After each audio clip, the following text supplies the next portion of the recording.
The question is, do you agree that Scotland should be an independent country? For me, the principle that we work best when we work together. Well, they didn't. Very serious. The referendum. It seems to me that they're not dealing with the issues. Hello, this is Scottish Independence podcast number 62, and this time, again, the guest is someone that I didn't actually speak to. So I have to thank Pete Ramand, James Foley and Pluto Press for allowing me to reproduce the first of the Independence lectures. This one was by Tariq Ali, and it was absolutely amazing.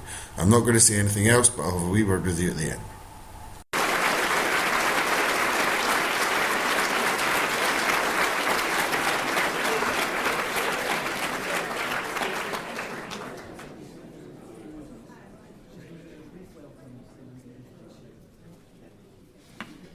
Right, at last, thank you all for waiting. Thank you all for being here. My name is Vasiliki Kolokotroni, and on behalf of Glasgow University's Centre for the Study of Socialist Theory and Movements, I'd like to welcome you all.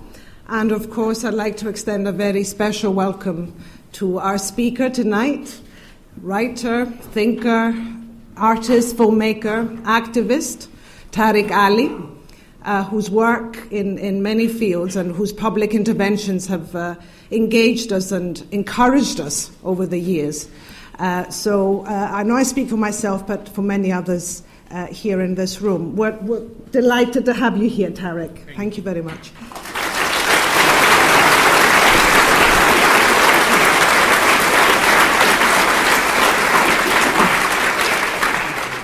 Without much further ado, I will now hand over to Pete Ramand of the Radical Independence Campaign, who are the instigators and co-organisers of this event. Pete.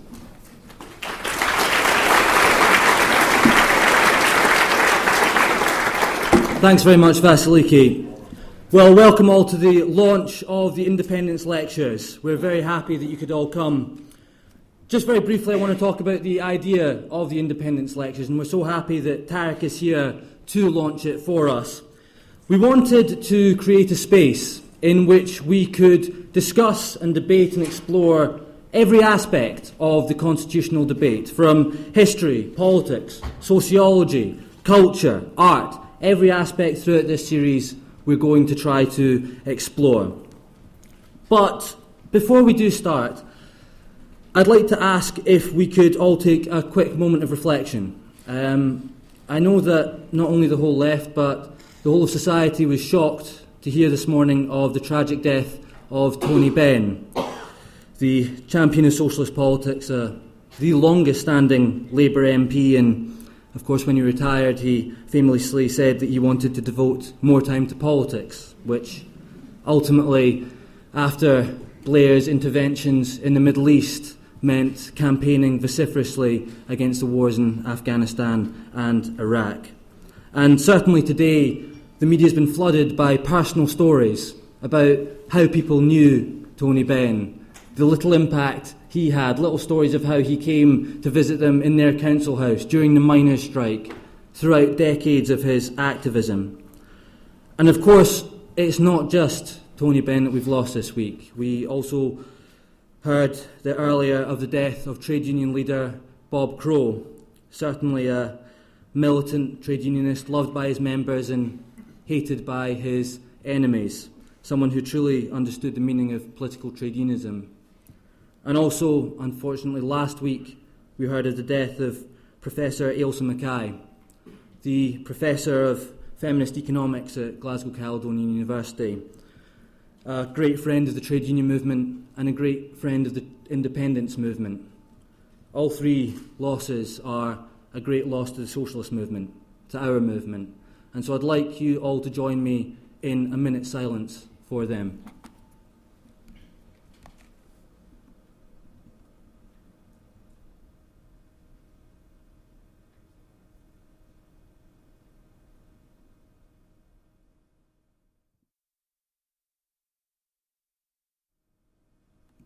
Thank you.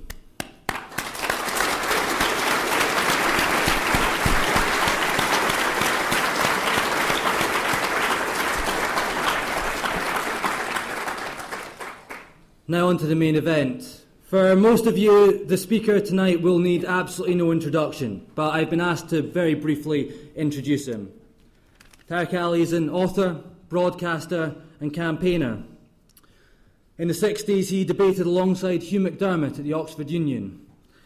Over the years, he's counted amongst his friends the likes of Malcolm X, Stokely Carmichael, John Lennon, Yoko Ono and Hugo Chavez.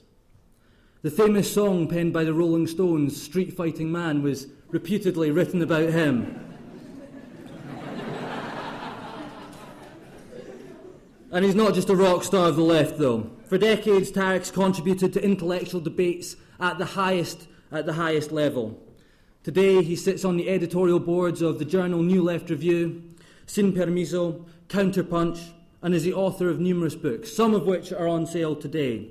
But these include Bush in Babylon, A Banker for All Seasons, Conversations with Edward Said, and the Obama Syndrome. Today, he's here to add his voice to the independence debate. Please give a very big welcome to Tariq Ali.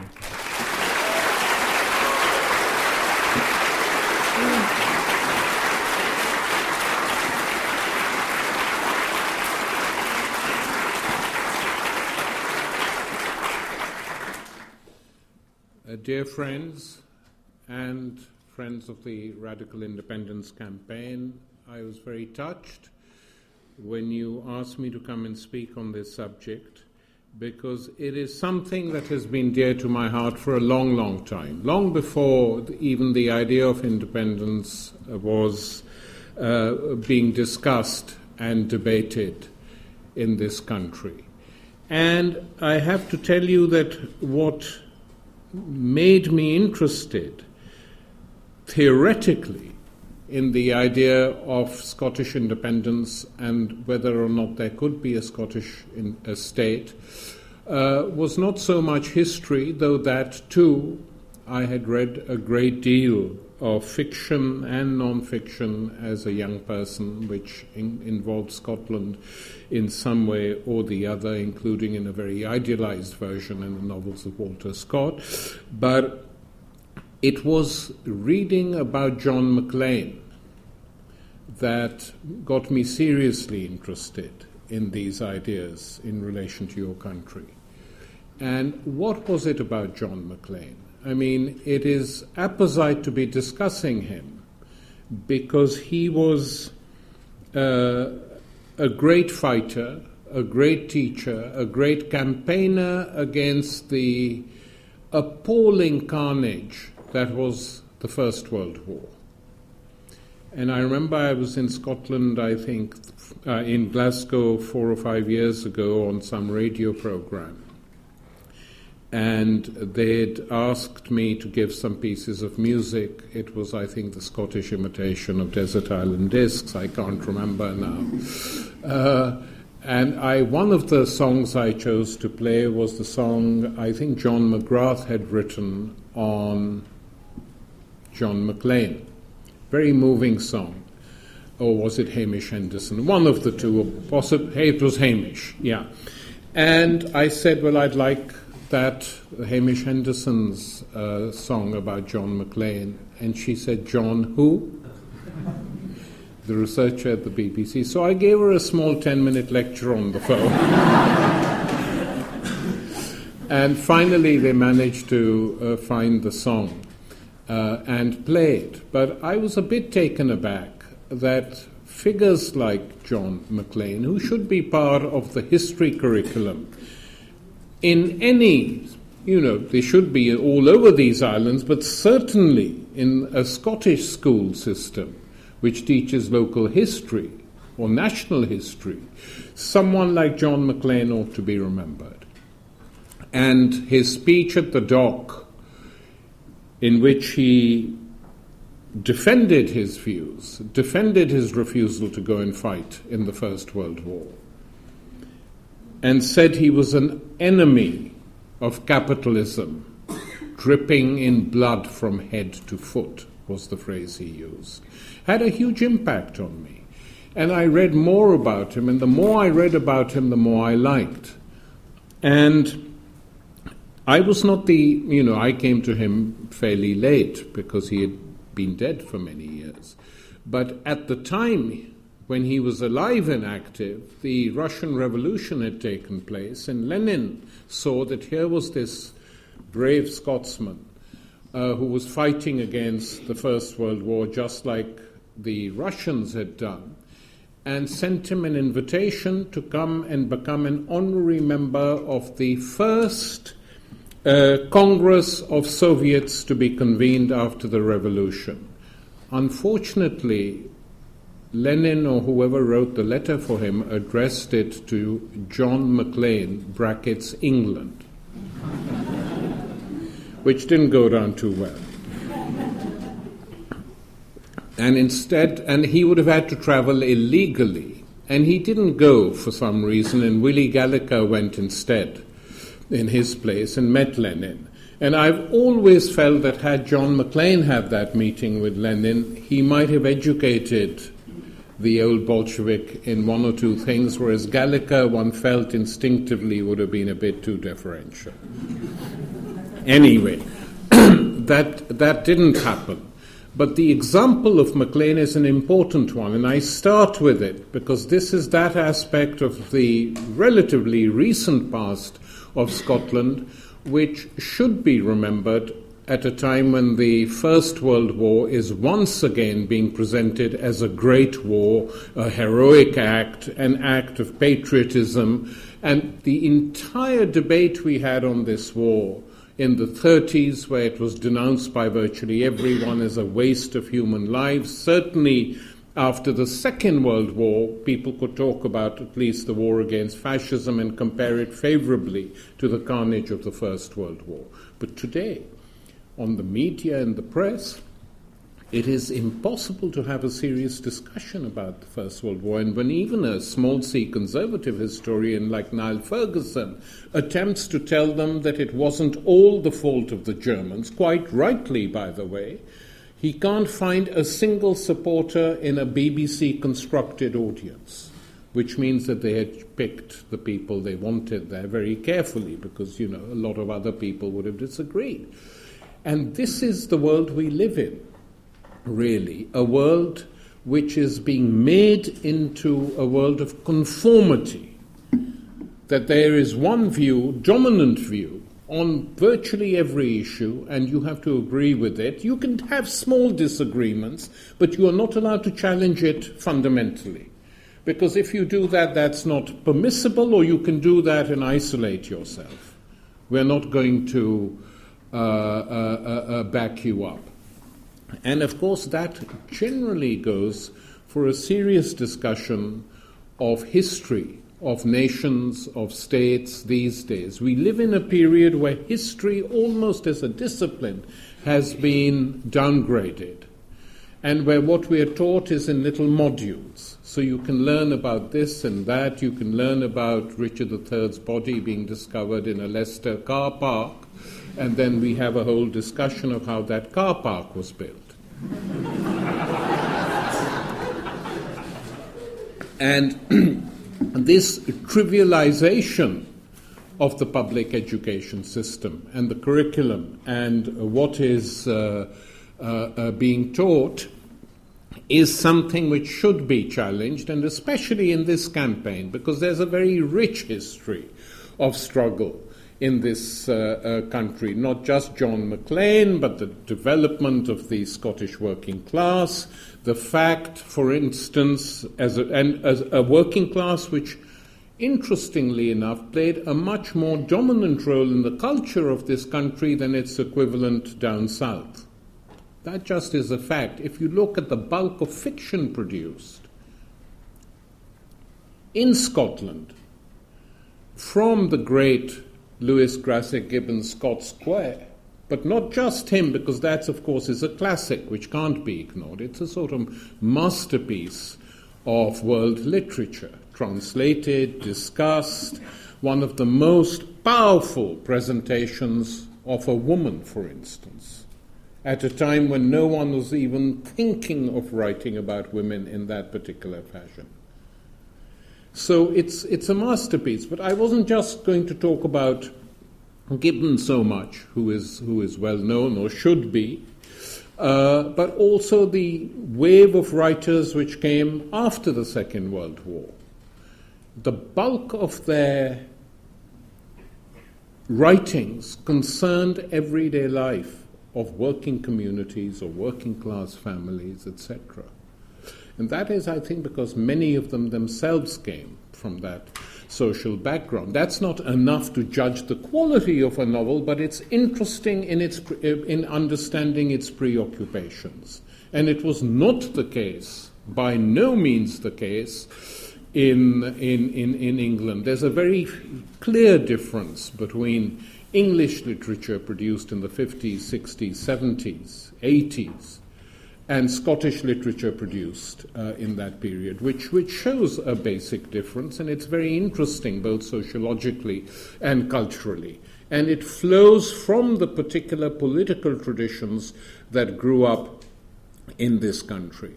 I remember traveling in Vietnam in 1967 at the height of the American bombing of that country. We had organized, or not me, but Bertrand Russell and the French philosopher Jean-Paul Sartre had organized a war crimes tribunal to charge the Americans with war crimes because no one else was going to do it. And they sent teams of investigators, and I was very young then, in my 20s, but part of my team was a very great Scottish trade union leader, Lawrence Daly, Secretary of the National Union of Mine Workers, autodidact, from whom I learnt a great deal about Scottish working class history, and not simply that. His range of reading was so wide, that I was stunned and pleased because I picked up a lot of books from him. He also stole one of my shirts one day, which he handed back to me publicly at a meeting at Edinburgh of the Vietnam Solidarity Campaign, saying, sorry, somehow this came into my case by mistake when we were packing in Vietnam. So this tradition, I also felt that during that particular anti-war campaign, that you had a much more politicized working class in Scotland than you did elsewhere on these islands. From the beginning, very involved, very, very dominant in it. And one doesn't need to discuss the working class struggles that took place on the Clyde, early and later, in the early years of the century and then later in the 70s as well. What happened to this tradition? Partially, it was confiscated by the Labour Party at a time when it was not the Labour Party that it is today. We have to understand that. And it was confiscated in the following sense, that Home Rule had been on the political program and political agenda of the Labour Party from the beginning, by the way. From the day the Labour Party was formed, one of its items in its agenda was Home Rule for Scotland. The party was formed here, its first leaders came from here. Not all of them were particularly great inspirations like Ramsay MacDonald, but who would have been very happy in New Labour, by the way. But so they knew what this tradition was, and they believed in Home Rule for Scotland, or at least they couldn't say they didn't. It was the Labour government of 1945, the great reforming government after the Second World War, which pushed through a raft of progressive social democratic reforms which did change the face of this country to a certain extent, which permitted working class kids to find it easier to go to school, to university, all over. Most of these people trying to end all that are the people who climbed on the ladder, and now they want to throw the ladder away. And it was the Attlee government which actually saw the idea of Home Rule more or less dropped from the Labour Party programme and agenda, and then forgotten. I can't recall now whether it was formally dropped, probably was. And what revived the notion of Home Rule and independence was when the British ruling elite decided to break definitively with the social compact of 1945. And we had the birth of what is known as neoliberalism, which is a new rampant form of capitalism, which wanted, on one level, to go back to the pre-reform days when they could do what they like and get away with it. And they did this socially, economically, politically, ideologically. And they triumphed, it has to be said. After the defeat of the miners' strike, one of the most vilified unions in the history of this country, the National Union of Mine Workers, and its leaders, after the defeat of that strike, the working class movement basically began to fragment. And the deterrent effect was quite strong. Look what happened to the miners. They were the vanguard of the British working class. If they're defeated, what can we do? And trade union leaders who should have known better, instead of combating this, went along with it. And the defeat was complete. In other parts of the world, there was huge resistance to neoliberal politics and neoliberal economics. Huge resistance in South America, for instance. But not in Britain, and certainly not in the United States, and not in most parts of Europe either. In Italy there was, but that was crushed. So what broke the back of the Scottish working class, and the sort of taken for granted alliance with Labour, was that Labour changed. And Labour changed, and they didn't even deny it or try to hide it. They said, this is the way forward. And they meant it. Many people thought they're doing this to win elections, but no. It was the way forward. And Blair and Brown carried on with Thatcher's programme. And we see now where we are. Huge social and economic crisis, much, much worse in Scotland. Exacerbated by New Labour.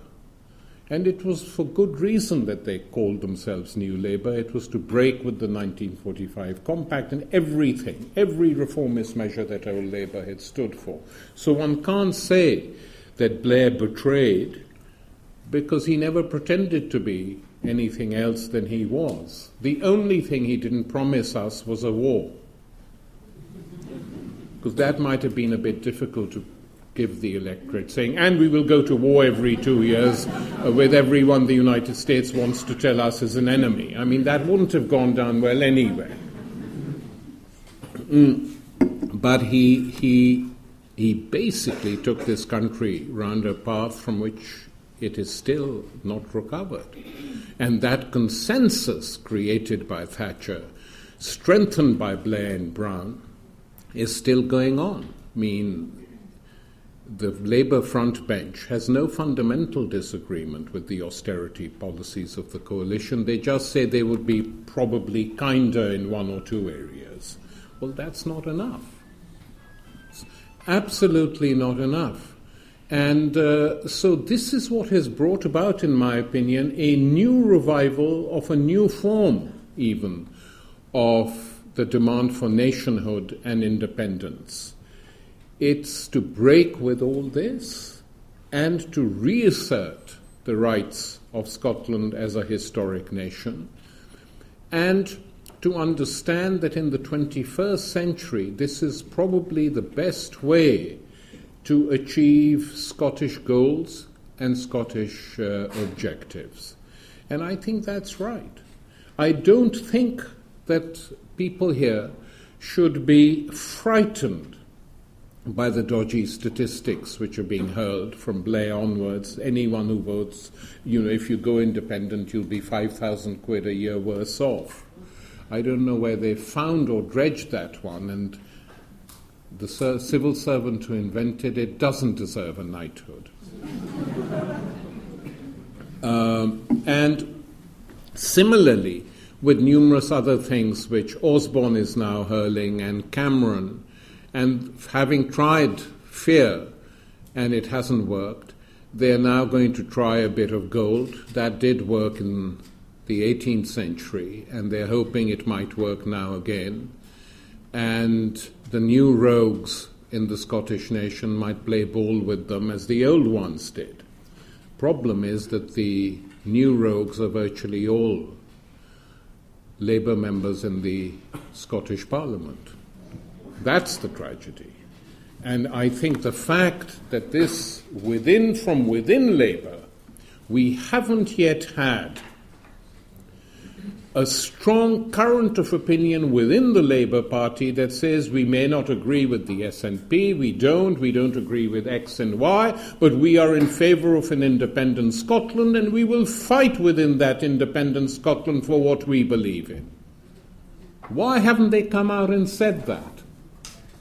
And the reason is simple, that the Labour Party itself is not what it used to be, not just ideologically, but in the sort of people who are selected, nominated, picked, chosen to be Labour members of Parliament.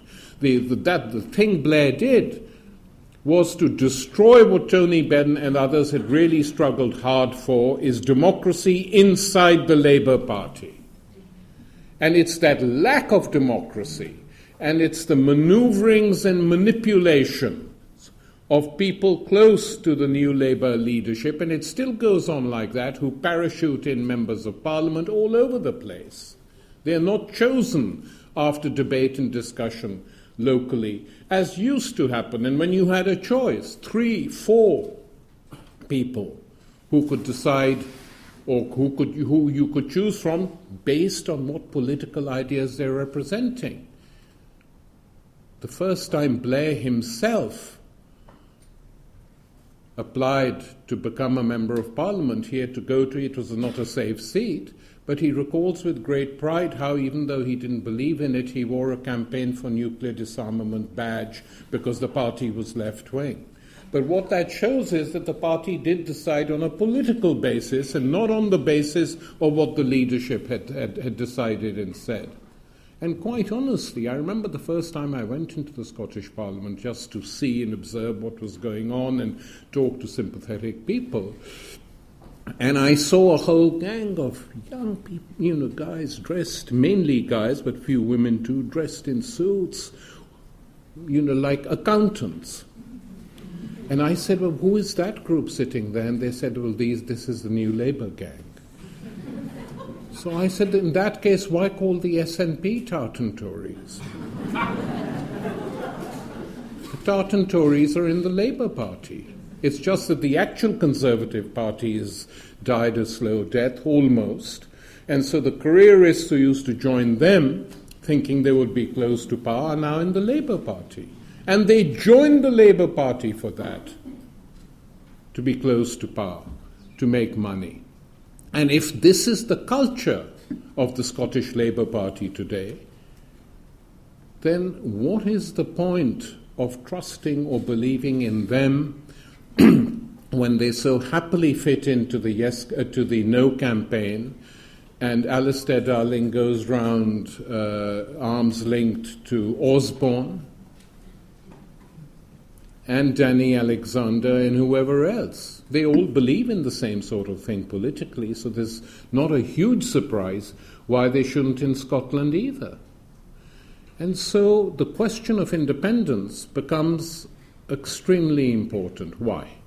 A, for Scotland to start with, to give it a future, to give the people of this country hope again, and for Scotland to make the leap. The arguments being deployed about it are either technical, and disputable and should be disputed and argued against, because And the argument that Scotland will become a parochial country if it goes independent, that's the one that really takes the biscuit.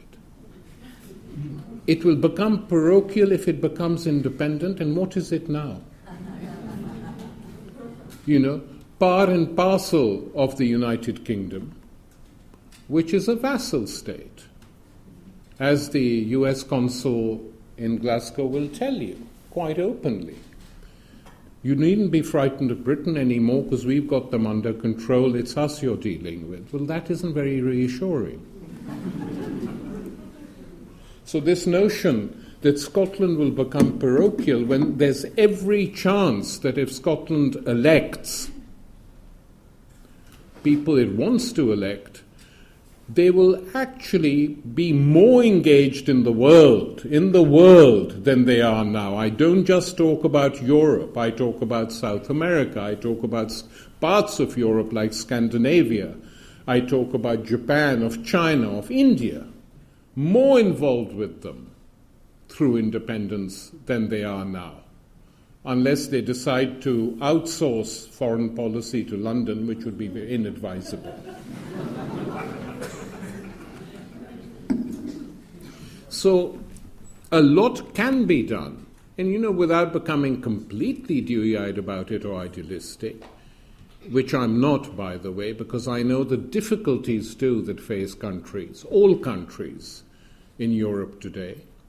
But one can learn from the mistakes that have been made. And the mistakes that have been made stare you in the face. The mistakes that were made in Ireland, imagining that this tiny bubble funded by credit could last forever, that was a huge mistake.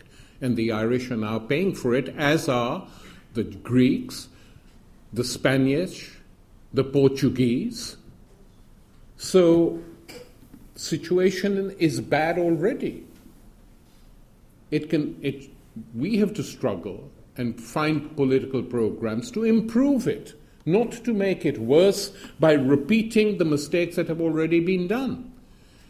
And the mainstream parties offer no alternative at all on this front. Carry on as before. Bail out the banks, use taxpayers' money to do that. Don't tax the corporations because they might run away to some other hidey hole where there are no taxes. And who pays?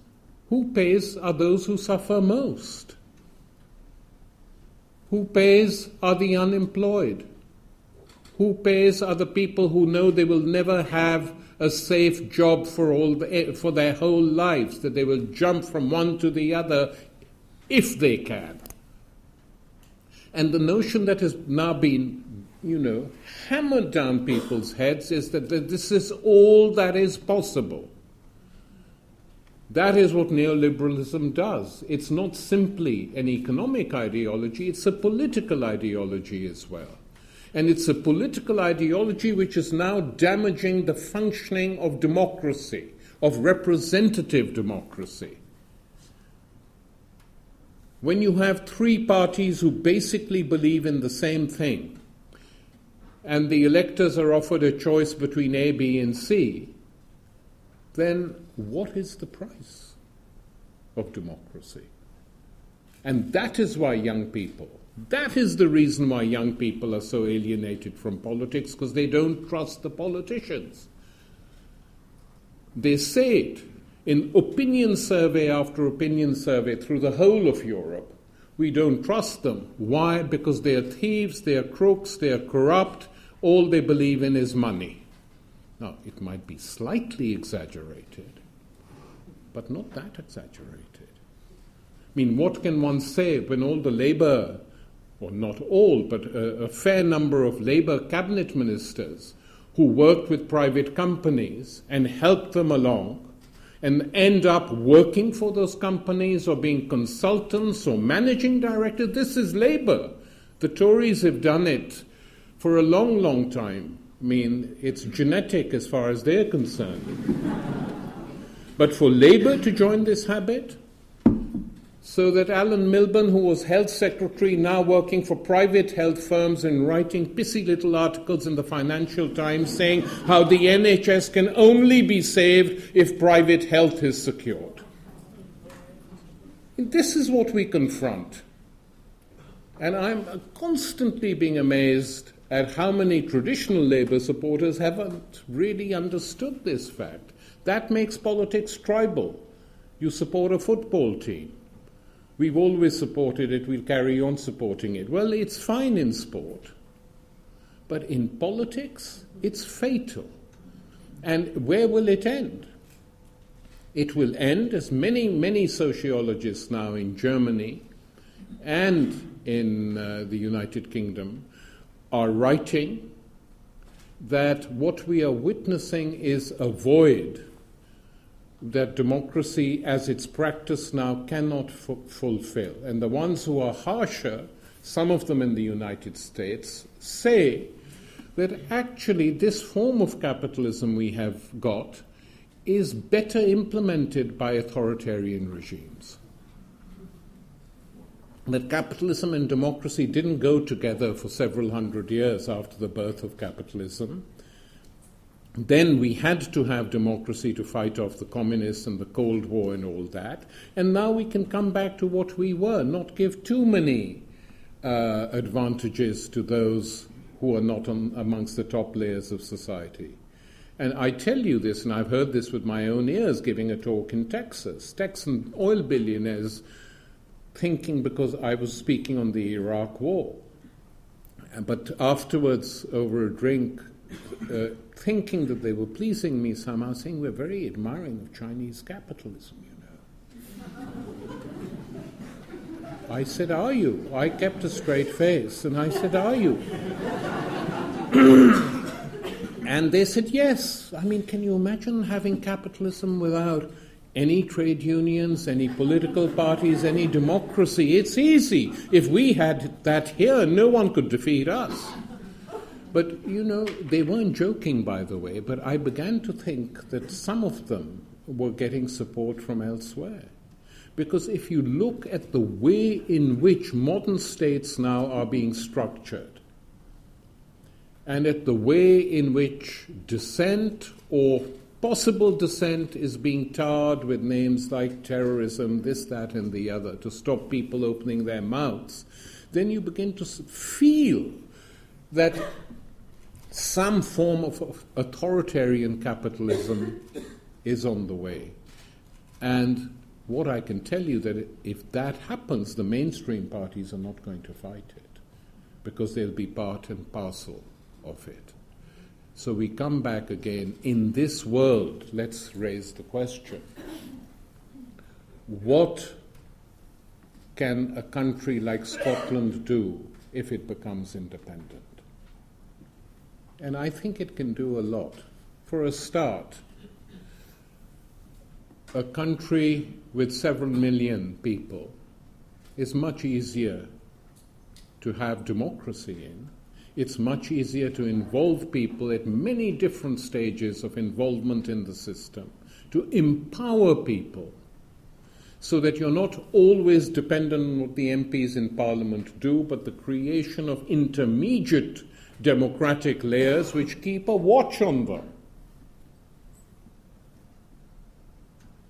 And I would suggest that were Scotland to become independent, people should be given the right to recall their members of Parliament if they can get 50% signatures for it in their constituencies. That is how one will enrich democracy and democratic representation. So that's the first argument, that Scottish democracy could enrich some of the traditions of this country and act also as a model for other parts of the United Kingdom, if not other parts of Europe as a whole. And that is a crucial argument. It can't go on as before. Sometimes people say to me, but X won't agree with this. But, you know, it's not a question of X not agreeing or Y not agreeing. It's something that has to be fought for. Demands This is why I remember in my head is echoing Tony Benn's phrases, some of which he never gave up on. He said, everything the people of these lands have gained has been through struggle. The right to male adult franchise, through the Chartist movements. The right for women to get the vote, through the big suffragette movement, which predated the First World War. And the right to sexual freedoms came with a struggle. And one can go to the world and say the right for slaves not to be slaves came with a struggle and a huge cost. And the right for those slaves, former slaves, to be allowed to register in the southern states of South America itself became a struggle. So what has ever been granted from above without a struggle? Nothing. Absolutely nothing. No ruling class has ever done that. It struggles from below and the global situation which has enabled these victories to be fought. And the Russian Revolution scared the living daylights out of the capitalist classes. We know that. One big reason why they pushed through reforms. Big reason. To prevent any movement in that way. Now, of course, we can laugh at it because it's in the past. But if you go back and study what the impact of that revolution was, not just on people who were generally sympathetic to it, like many in this country, but amongst its enemies. They decided to plan how to defeat, how to stop. That was the only time in recent history of the planet that reforms from the top were permitted in Europe after the Second World War and in the United States through Roosevelt's New Deal. First and last time. So now there are no enemies on that scale to exert a threat from the outside. The only threat that can come is a threat from the people of the country, a citizen's threat to say, look, either you do this or you're not going to be voted in ever. And to maintain and create institutions which monitor all this. And that becomes, I tell you, much easier if Scotland can summon up, the Scottish nation can summon up enough hope to vote the independence through. That will be an extremely important and formative event in the history of this country, of the United Kingdom, and possibly even of Europe as a whole, because everyone is waiting to see what will happen. And it's the only chance offered since the 1707, if you want to call it a union, okay, but whatever,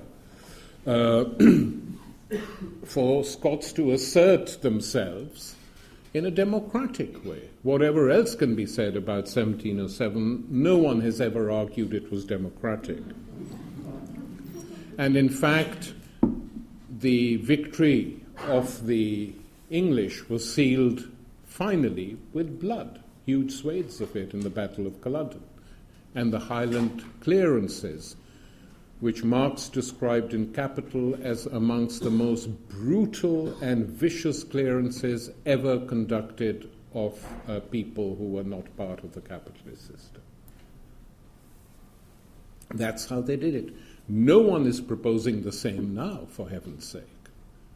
All that is being proposed is a vigorous campaign to argue for independence, to push it forward, to go and convince people, to register voters, and to make this into a big democratic experiment, apart from anything else.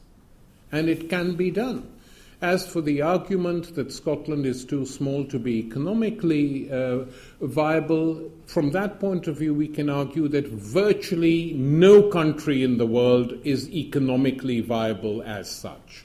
You coexist. You trade with others. And independent Scotland will have the freedom to trade with whoever it wants.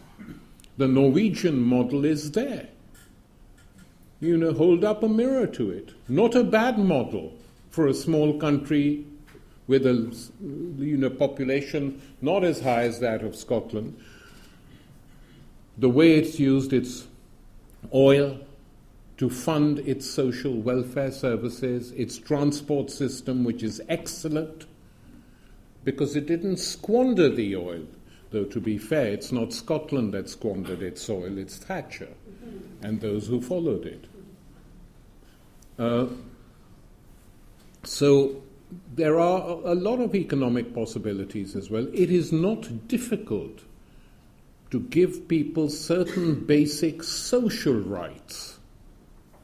The right to work, the right to free health, the right to education, the right to at least subsidized housing. It can be done if the will is there.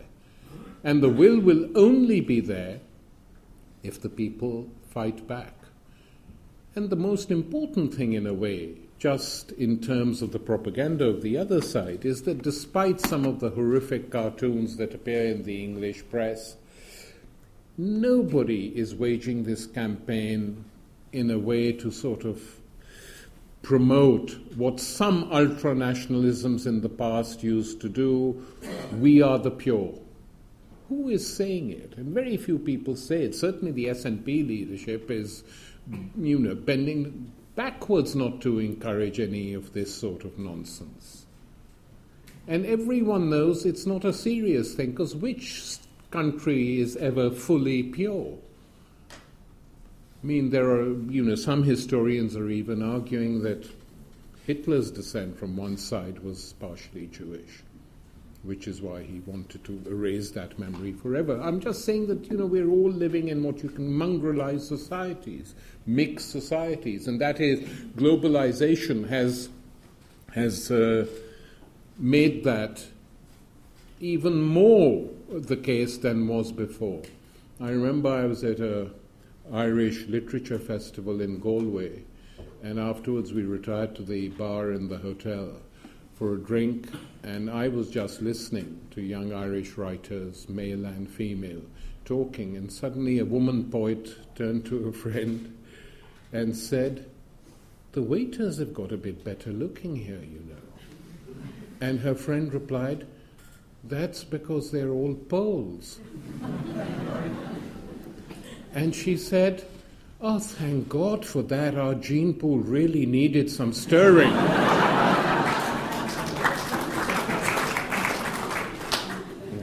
And, it went on much longer than that, and I just wish I'd had a tape, because this is the language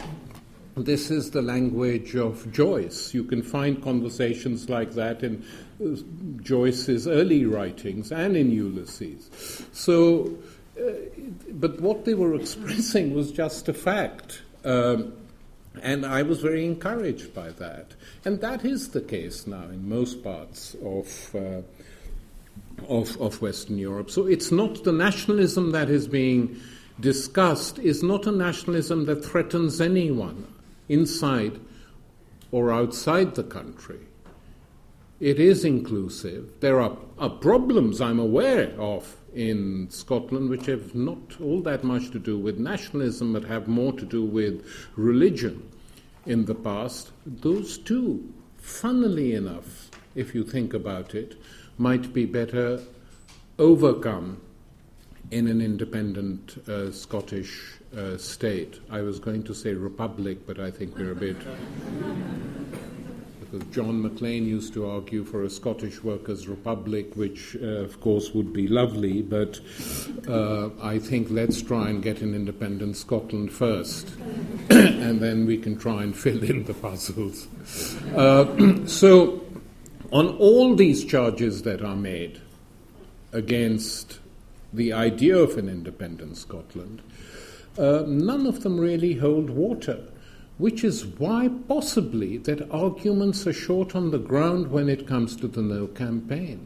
I mean, apart from fear and frightening people and threats, they have very little to say. They can't quite say that the United Kingdom is a wonderful model. I mean, the model is collapsing before your very eyes. The situation in large parts of England is awful, really.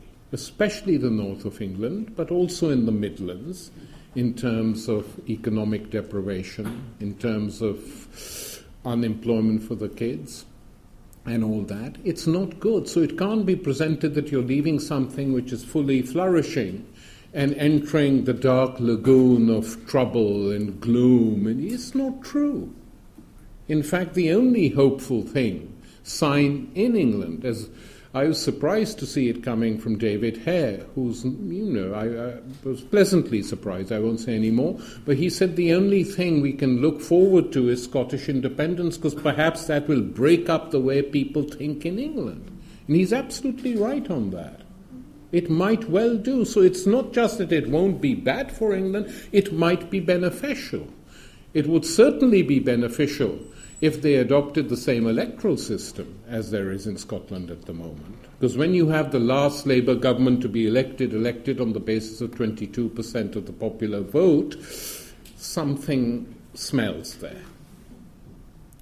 So a lot could be done. And it's not the case that anyone wants the end of discourse between the two states. Why should that be? It should be equivalent of a Schengen system, in which exists in Europe. Britain isn't part of it. But once you go to France, you can travel anywhere in Europe without a passport. The only place where you have to show a passport in the European Union today is Britain. So a system, a Schengen-type system, as exists with Ireland, more or less, will be the case. It's not that people will stop talking to each other, working with each other, trading with each other, attacking each other in a friendly way. That will carry on. Why should that stop if Scotland becomes independent? In fact, there'll be many, many more things to discuss. And eyes in England will be turned northwards to see how is it working. So the Scottish future, I think, holds out a great deal of hope for all of you, and I hope for everyone who lives in these islands. And I think we should encourage from our side, those of us, or those of you who favour independence, real serious debates on every level, so that at least the population is educated. The French did it. I was saying in Edinburgh earlier this afternoon, the French did it when they campaigned against a European constitution, not against the European Union, against a European constitution which made neoliberal economics the bedrock of the economy of the European Union. And the French, no to the EU constitution people, the bulk of them organized a campaign where they went to every single small town and explained, sometimes meetings were small, 30, 40 people would show up in one village, 2,000 in another, huge gatherings in the big cities, and they would discuss, this is what the Constitution says, we have read it, unlike the politicians who signed it, this is what it says, this is why we're asking you not to vote for it. And it worked. So it needs an outward-going movement, a movement which goes and talks and convinces ordinary people, which registers those who at the moment think there's no point in voting, it'll all be the same, and that could lead to a renewal of hope, which has been missing and absent from these islands for a long, long time.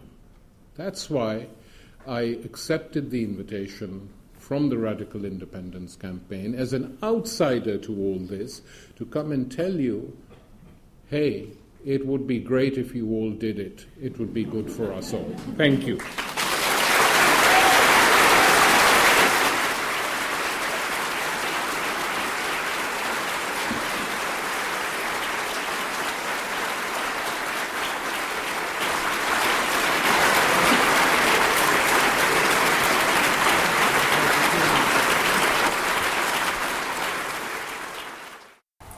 So there you go. I thought that was brilliant. I'm recording again on Monday and Tuesday, so there's 2 new podcasts in the pipeline, and I got an email about an event that's coming up that you might be interested in going along to, particularly if you're in the Edinburgh area. The event's called Scotland's Referendum Statistical Perspectives, and it's moved from the Parliament to a larger venue, which is Patterson's Land in Holyrood Road, Edinburgh. Amongst others, it's featuring Margaret and Jim Cuthbert and some guy who's never really had much airtime in the independence debate so far, some guy called John Curtis. I don't know if you've ever heard of him. And so to finish, on the Scottish Independence podcast, the guest gets to choose the tune. And though I didn't actually speak to Tariq, he did mention one in the speech, so I think I'll leave you with Dick Gaughan's version of that, because I can't find the Hamish Henderson one. Speak to you next time. I'm Mac, did you see him as he come down the gorgie? A war the lamb or north o' the tay. Yon man is coming, and the hail tune is turning out. What a share he'll win back to Glasgow the day. The joiners and harders on our marching for Clydebank. Come on now and hear him, here be our thrang to bide. Turn out Jock and Jimmy, leave your clans and your muckle gantries. Great John McLean's coming back to the Clyde. Argyle Street in London roads the route that we're marching. The lads frae the Brummel are here to a man. Aye, new wars your harderums, you big heel and chichter, get your pipes, mate, and march at the head o' the clan. Hello, Pat Malone, sure I knew you'd be here, so the red and the green lad will wear side by side. Garbles is his the day, and Glasgow belongs to him. New great John McLean's coming hame to the Clyde. Forward to Glasgow Green will march and get order. Well grips his banner wheel, that boy is me blade. Aye there, man, that's Johnny New, that's him there, the bonny fechter. Lennon's his fair lad, and he'd connect his mate. Tack 10-20 speaking, for they'll mind what he said here, in Glasgow your city, and the hill world besides. Oh, Kyle, lad, the Scarlet's bonny, here's to ye, and Shawnee, great John McLean has come home to the Clyde. Ah, well, when it's finished, I'm awa back to Springburn. Come home to your tea, John, will soon hear you fed. It's hard work the speaking, och I'm sure he'll be tired the next. I'll sleep on the flare, Mac, and gie John a bed. The whole city's quiet now, it kens that he's resting. At home with his Glasgow friends, their fame and their pride. The Reds will be warm, my lads, and Scotland will march again. New great John McLean has come home to the Clyde.